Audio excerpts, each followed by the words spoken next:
아버지와 가까운 곳에 있습니까? 라는 정보를 가지고 말씀 나누고자 합니다. 아버지와 가까운 곳에 계신가요?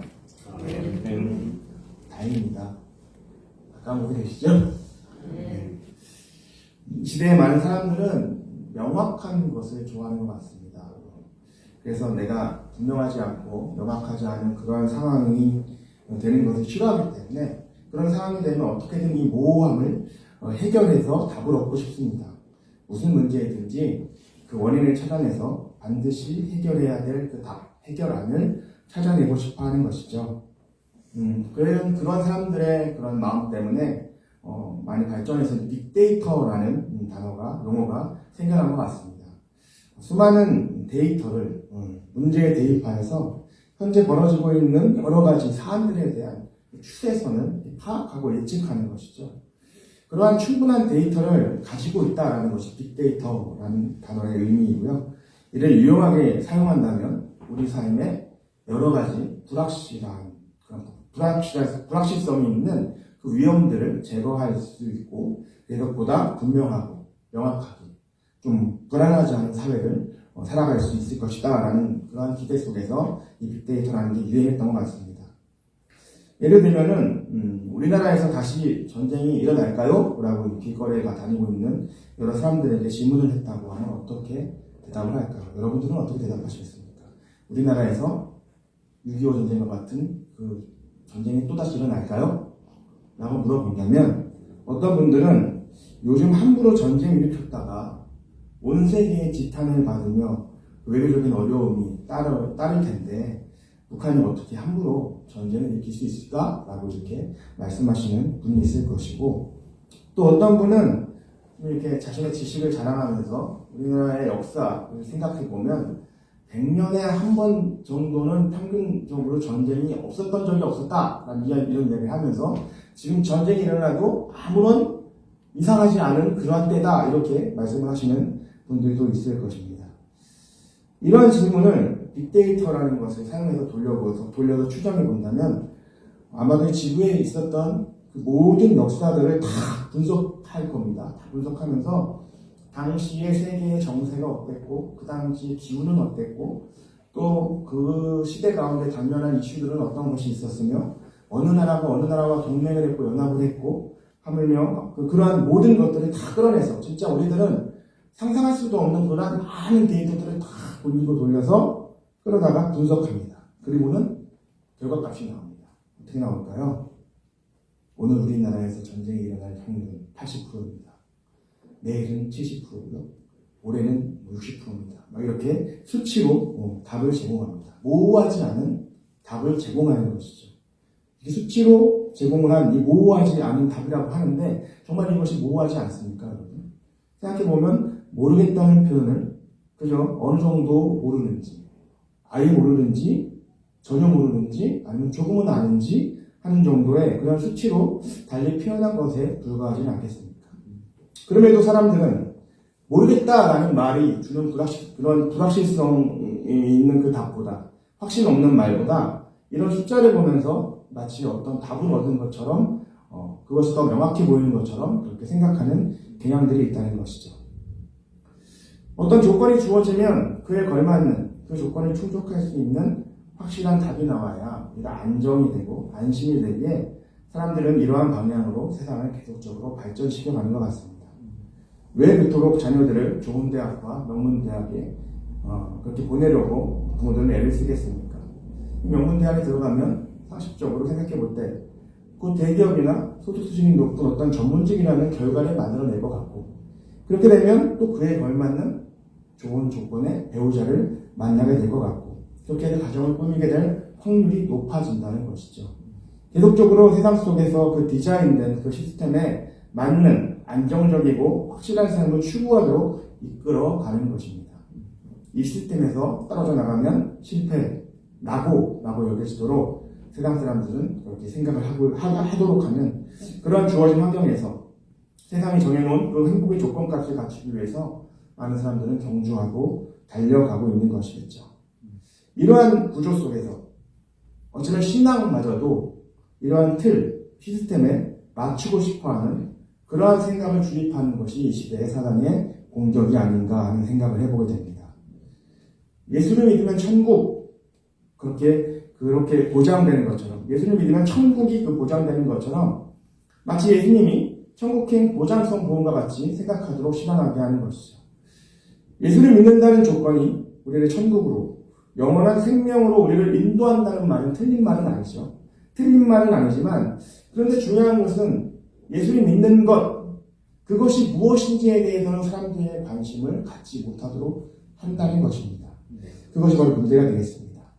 많은 사람들이 자신을 크리스찬이라고 소개하는 그 많은 사람들이 스스로 나는 예수를 믿는다라고 그렇게 말하긴 하지만 그것이 곧 교회를 다니는 것, 주일에 예배를 빠지지 않고 출석하는 것, 그리고 집사이고 권사이고 장로이고 목사이고 그것이 바로 크리스찬, 예수를 믿는 증명서인 것처럼 생각하게 되는 것입니다. 그리고 이 증명서가 천국행을 보장하는 명확한 결과를 가져올 것이라고 기대하게끔 하는 것이죠. 오늘 우리가 함께 읽은 본문에서 마다들은 어디에 살고 있습니까? 아버지의 집에서 살고 있었습니다. 아버지와 가장 가까운 곳에서 살았다는 것이죠. 아버지의 집에서 아버지의 일을 성실하게 감당했습니다. 탕자가 모든 것을 탕진하고 아버지의 집으로 돌아오던 그 시간에도 마다들은 다른 곳에 있지 않았고요. 밭에서 일을 마치고 돌아오던 길이었다라고 말씀합니다. 그런데 집에 가까이 왔을 때 풍악과 춤추는 소리가 난리가 났습니다. 뭔 일인가 종에게 물어보니까 자신의 동생 탕자가 돌아와가지고 아버지가 기뻐서 송아지를 잡고 잔치를 열었다라는 것이죠. 이 상황이 마다들은 받아들여지지 않았습니다. 마음에 받아들여지지 않았습니다. 아버지의 이러한 처신 너무도 불쾌했습니다.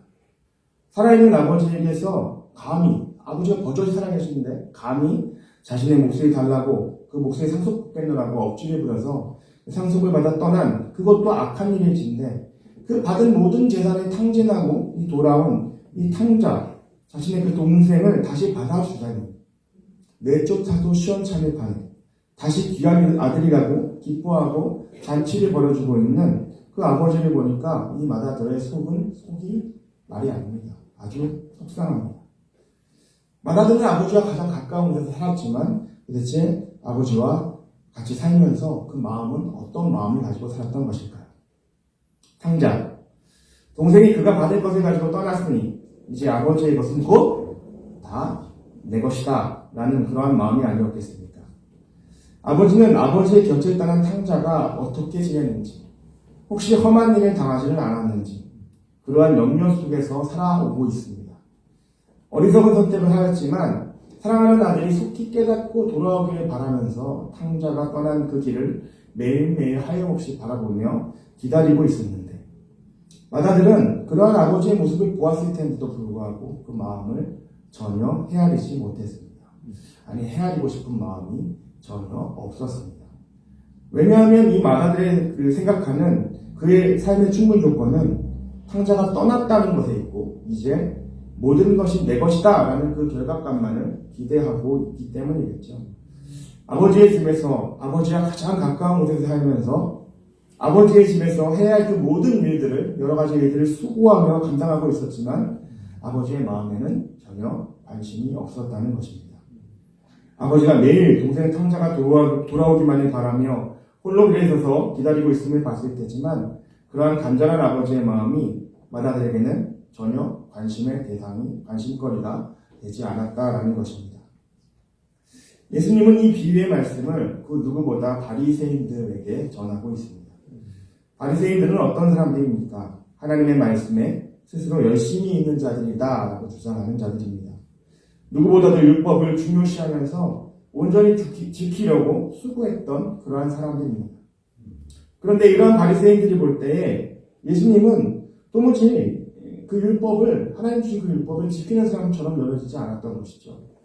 수많은 사람들이 예수님을 따르고 있지만 예수님을 메시아라고 하고 그리스도라고 그렇게 여기면서 따르고 있지만 바리새인들이 보기에는 예수님은 율법을 잘 지키지 않는 사람입니다. 그러니 율법을 폐하는 자다라고 정죄합니다. 메시아라고 하면서 그리스도라고 하면서 왜 자기들과 함께하지 않고 저기 정결하지 못하고 더럽고 가난한 자들과 어울리고 있는가? 왜 자신들과 같이 바리새인들과 같이 하나님의 말씀을 수호하고 지키는 자들 그들의 자리에 함께하지 않는 것인가? 왜 안식일에 여기저기 자기 마음대로 돌아다니면서 이적을 행하는가? 그리스도라면 메시아라면 이렇게 오시고 약속하신 그 메시아라면 저렇게 행동할 리가 없어 라고 바리새인들은 판단하고 비판하는 것이죠. 마태복음 6장 17절의 말씀입니다. 내가 율법이나 선지자를 폐하러 온 줄을 생각하지 말라. 폐하러 온 것이 아니요 완전하게 하려 함이라. 아멘. 하나님의 말씀에 가장 가까이에 있다고 생각했던 바리새인들에게 예수님이 하나님의 말씀, 그 율법을 폐하러 온 자라고 그렇게 비난하는 자들에게 폐하려 함이 아니고 완전하게 하러 왔다라고 말씀하고 계십니다. 바리새인들은 예수님의 이 말씀을 쉽게 인정할 수가 없었겠죠. 이건 또 무슨 소리인가? 율법을 완성한다고? 하나님이 모세에게 주신 그 율법이 불완전하다는 건가? 이거야말로 신성모독이 아닌가?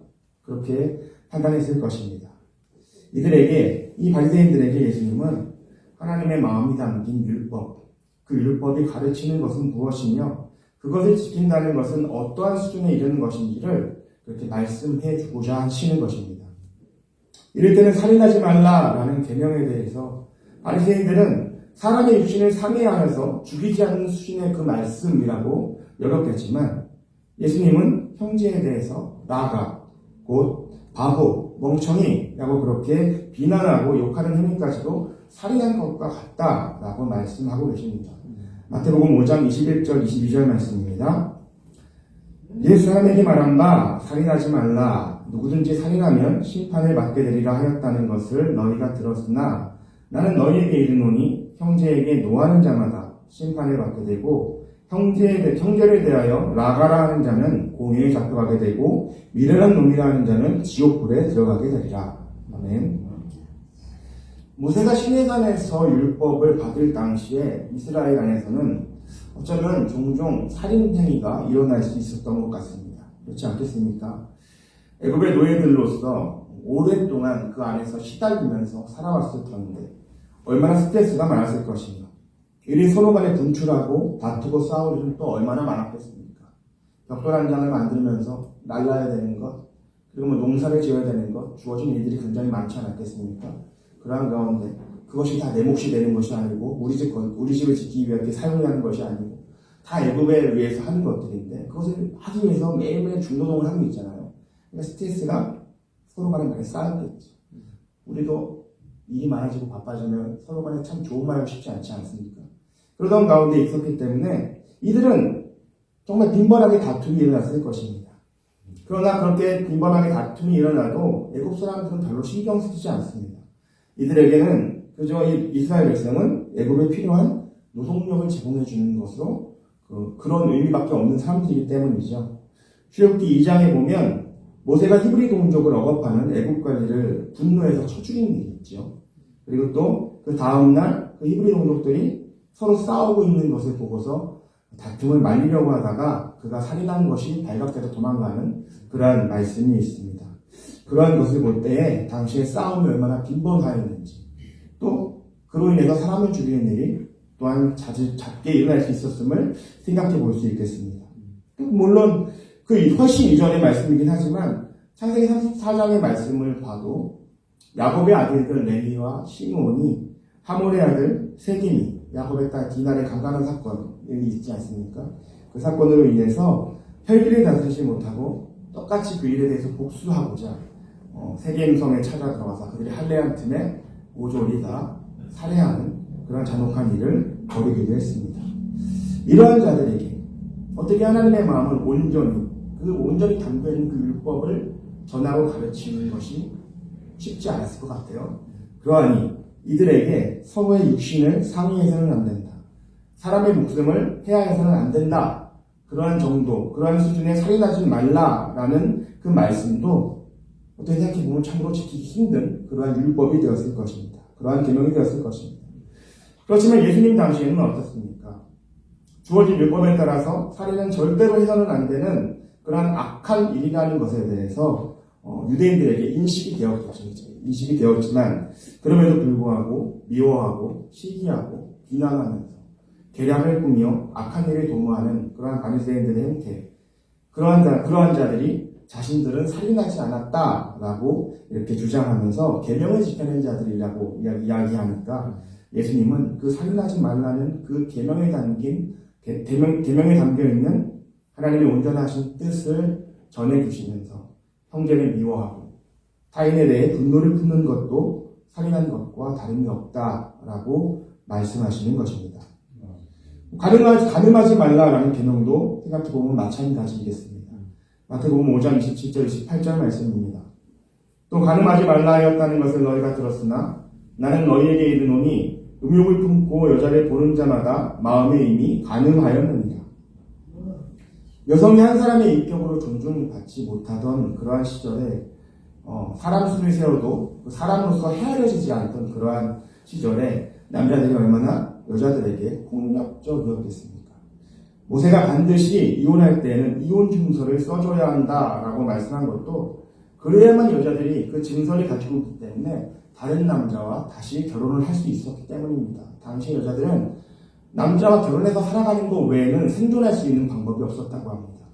그러니 명확한 이혼 증서가 있어야 다른 남자와 또 결혼할 수 있는 것이죠. 근데 남자들이 이혼 증서를 안 써주는 거예요. 그러고 나중에 이 여인이 누군가와 또 살고 있다고 하면 그것을 트집을 잡아서 그 여자를 죽이거나 분란을 일으키거나 하는 그러한 일들이 빈번했다는 것이죠. 그래서 이혼 증서를 반드시 써줘야 된다. 그것을 꼭 지켜라 라고 모세는 이야기했던 것입니다. 이런 시대에 가늠하지 말라. 그것은 최소한 다른 여인을 함부로 취해서는 안 되고 힘으로 여자를 억압해서도 안 됨을 전하는 계명을 주고서 지키게 함으로써 하나님의 백성된 그 이스라엘의 그 질서를 세우고자 함이 이 모세의 율법이 가진 의미라고 우리가 생각해 본다면 이제 예수님을 통해서 이 수준을 넘어서 여성을 한 생명으로 존귀하게 여기고 바라봐야 함을 가르치고 있는 것입니다. 여성을 보고 음욕을 품는다는 것, 마치 자신의 욕심을 내어서 소유하고 싶어하는 그 마음을 갖는다는 것인데 이러한 시선으로 여자를 마치 취할 수 있는 물건인 것처럼 여기는 것은 그것 자체가 죄이고 간음이다 라고 전하는 것이 아니겠습니까? 바리새인들은 그들이 하나님의 율법에 정통하며 그렇게 하나님의 뜻과 가장 가까이 있다라고 자랑하였지만 예수님은 바리새인들이 모세에게 주신 그 하나님의 그 율법을 훼손하고 있고 자신들의 입맛에 맞게 장로들의 전통 이런 것들을 주장하면서 변질시키고 있음을 지적하면서 가르치는 것입니다. 탕자의 형 맏아들처럼 아버지와 함께 있으나 아버지와 가장 가까이에서 살고 있지만 아버지의 마음을 헤아리지 못하고 도리어 아버지를 향해 원망과 불평을 쏟아내고 있는 그 모습이 바로 다른 이의 모습이 아니라 유대인들, 특히 바리새인들의 모습이다 라고 말씀하시는 것이죠. 이들은 자신들이 쳐놓은 그 율법의 그물로 사람들을 정죄하고 있음에도 스스로 그것을 깨닫지 못하고 스스로 구원받은 자라고 여깁니다.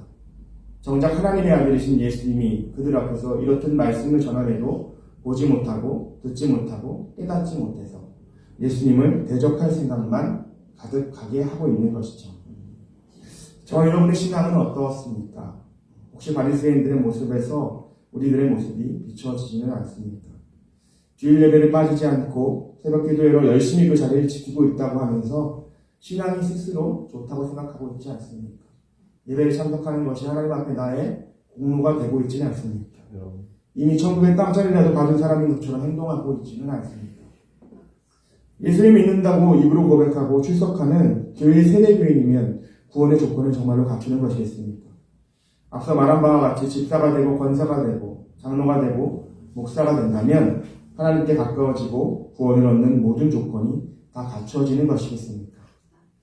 빌립보서 3장 13절 14절 말씀입니다. 형제들아 나는 아직 내가 잡은 줄로 여기지 아니하고 오직 한 일, 즉 뒤에 있는 것은 잊어버리고 앞에 있는 것을 잡으려고 표대를 향하여 그리스도 예수 안에서 하나님이 위에서 부르신 부름의 상을 위하여 달려가노라. 아멘. 이 정도면 되었다라는 그러한 구원의 증서라도 손에 쥐고 싶은 것이 우리의 마음입니다. 좀 명확하고 분명함을 좋아하는 이 세상에서 우리의 습관에 따른 그러한 마음이 그런 것을 요구하게 되는 것이죠. 그러나 사도 바울은 그저 예수 그리스도의 표대를 향해 경주하고 있을 뿐이다 라고 전하고 있습니다. 구원은 오직 하나님께 달린 것이고 아멘. 하나님의 은혜로 주어지는 것일 뿐 아멘. 인생의 노력, 그 어떤 공로에 따라 주어지는 것이 아니다 라고 말씀하는 것이죠. 하나님을 사랑하고 예수를 사랑하는 마음으로 하나님 아버지의 마음을 헤아리며 살아가는 자가 진정으로 아버지와 가까이에 살며 주와 동행하는 자다라는 그러한 말씀이겠습니다. 아멘. 창세기 5장 24절 말씀입니다. 에녹이 하나님과 동행하더니 하나님이 그를 데려가심으로 세상에 있지 아니하였더라. 하나님이 에녹을 친히 데려가신 이유가 우리에게는 명확하게 나타나지 않습니다. 성경에 명확하게 기록되어 있지 않다는 것이죠. 365년에 그러한 인생을 살면서 하나님과 그저 동행하였다라고 기록되어 있습니다. 도대체 에녹은 어떤 인생을 산 것일까요? 히브리서 5장 5절은 에녹에 대해서 그가 하나님을 기쁘시게 하는 자라는 그러한 증거를 받았다라고 말씀합니다. 세상을 살면서 에녹은 세상의 즐거움을 찾지 않았던 것 같습니다. 세상 속에서 얻을 수 있는 그 어떤 성취나 자격을 취하기 위해서 수고하지 않았던 그러한 에녹의 삶을 생각해 보게 됩니다. 에녹의 관심은 늘 하나님께 있었고 하나님의 마음이 어떠한지를 알고자 하는 그러한 마음이 아니었겠습니까? 에녹 자신은 좀 불편하고 고단한 삶 가운데 있더라도 하나님이 기뻐하시는 일이라면 하나님의 살아계심이 증거하는 그러한 일이라면 그것이 기쁘고 즐거웠던 것이 아니겠습니까? 에녹이 하나님을 기쁘시게 하는 자라는 증거를 받은 자라고 말씀한 후에 이어지는 히브리서 11장 6절은 이러합니다. 믿음이 없이는 하나님을 기쁘시게 하지 못하나니 하나님께 나아가는 자는 반드시 그가 계신 것과 또한 그가 자기를 찾는 자들에게 상 주시는 이심을 믿어야 할지니라. 아멘. 하나님을 믿는 자가 하나님을 기쁘시게 합니다. 하나님을 믿는 자는 하나님께 나아가는 자입니다. 하나님이 계신 것을 믿기에 하나님께 나아갈 수 있는 것이겠죠. 아멘. 하나님을 찾으며 하나님이 허락하신 상을 기대하고 소망하면서 살아갈 수 있는 것이겠습니다. 새로 기도회에 선지자 이사야, 예레미야, 에스겔의 말씀들을 쭉 묵상하면서 말씀을 듣고 있습니다. 이들은 하나님의 부르심을 받고서 하나님의 메신저로 살아가는 인생들이죠.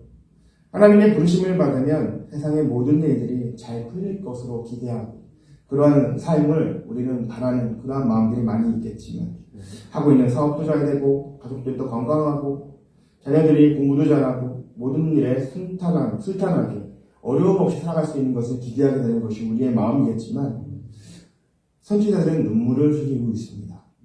하나님의 마음을 알기에 하나님의 말씀을 받아들이지 않는 왕과 백성들의 모습을 보면서 하나님의 슬픔이 느껴져서 선지자들은 눈물을 흘립니다.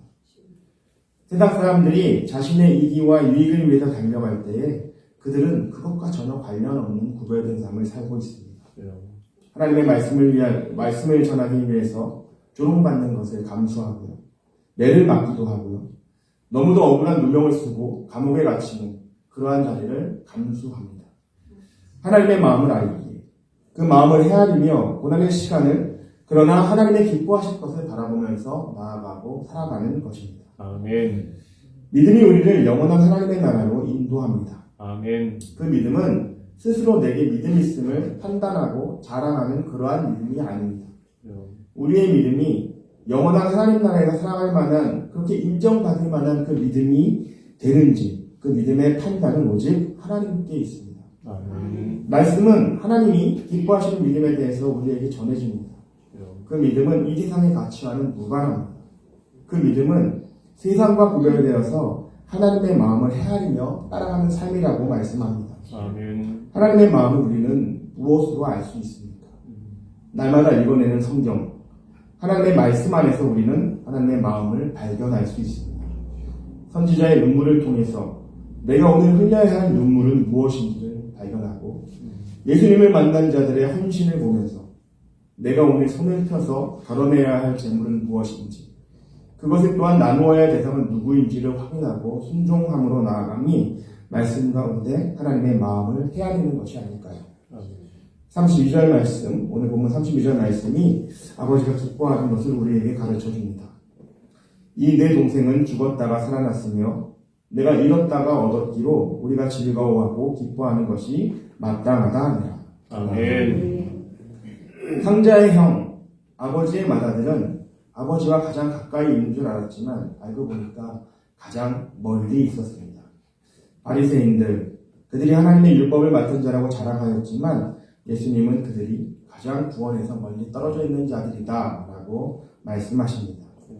그 이유는 당연히 마땅히 아버지께서 하늘의 하나님이 가장 기뻐하는 것은 죄와 사망의 자리에서 영원한 생명의 자리로 옮겨온 하나님의 자녀들을 볼 때 하나님 가장 기뻐하시는 것인데, 이들은 오히려 그들을 가난하다고, 병들었다고, 고아라고, 과부라고, 신분이 비천하다는 이유로 멸시하고 조롱하고 마땅히 돌봐야 할 자들에게 무관심하기 때문이겠죠. 주님은 저와 여러분에게 말씀을 통해서, 기도의 시간을 통해서 여전히 하나님의 마음을 전해주십니다. 하나님이 용서하셨듯이 예수님이 십자가에 달리시며 우리의 죄를 사하셨던 것 같이 용서하라고 우리에게도 말씀하십니다. 나의 잘못이 있다면 마땅히 용서의 자리로 나아가서 용서를 구하라고 말씀하십니다. 내가 미워하는 사람, 불편해하는 사람들이 생각나게 하시고 그들이 바로 내가 복음을 전해야 할 자라고 또한 말씀하십니다. 이 말씀에 순종하여 나아가는 사람, 하나님이 이 명령에 순종하여 나아가는 자를 기뻐하시고 영원한 하나님 나라의 일을 그 믿음을 가진 자라고 증거하신다는 것입니다. 아멘. 진정 하나님께 가까이 나아가는 삶이기를 결단하기 원합니다. 아멘. 아버지의 뜻이라면 감당하기 어려운 이 잔을, 십자가의 그 고통의 잔을 받아들이겠노라고 기도하면서 깨달으셨던 우리 구주 예수님의 순종, 잃어버린 자녀들을 죄된 세상에서 헤매이는 인류를 하나님의 나라로 인도하기 위해서 계속하신 그 주님의 순종을 날마다 우리는 말씀 가운데 묵상하면서 더욱더 하나님께 가까이 나아가는, 아버지의 마음을 헤아리며 주의 십자가가 가리키는 그 방향으로 이렇게 항상 나아갈 수 있는 저와 여러분의 삶이 되시기를 축복합니다. 아멘. 이렇게 찬양하고 기도하겠습니다. 아버지, 당신의 마음이 있는 곳에 찬양하겠습니다.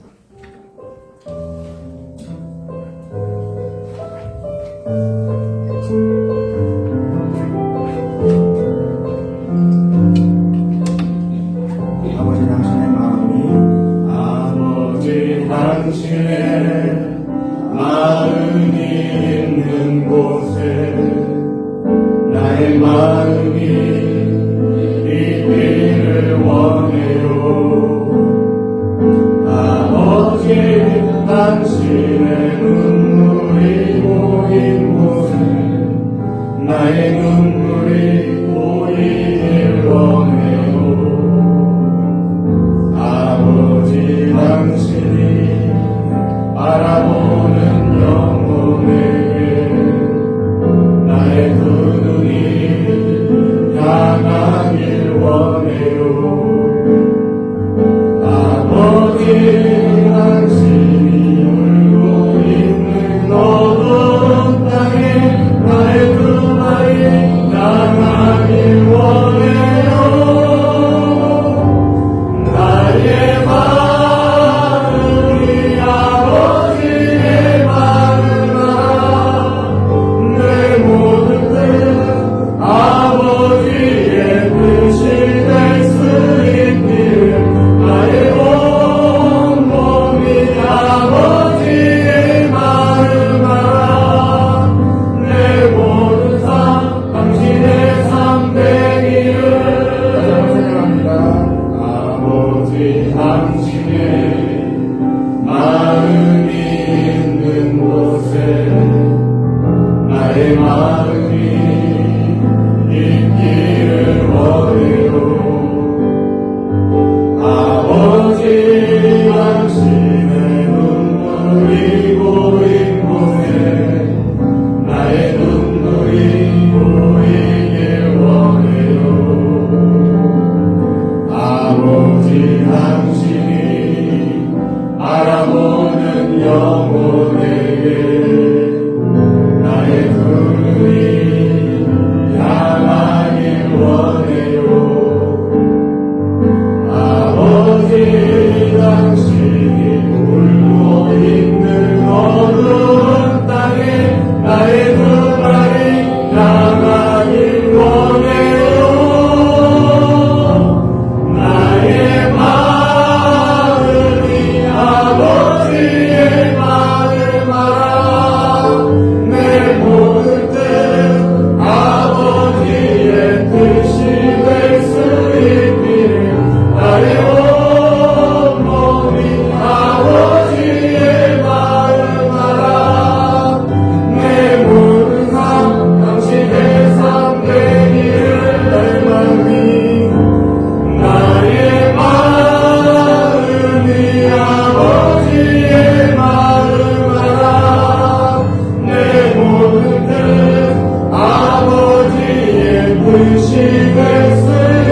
기도하기 원합니다.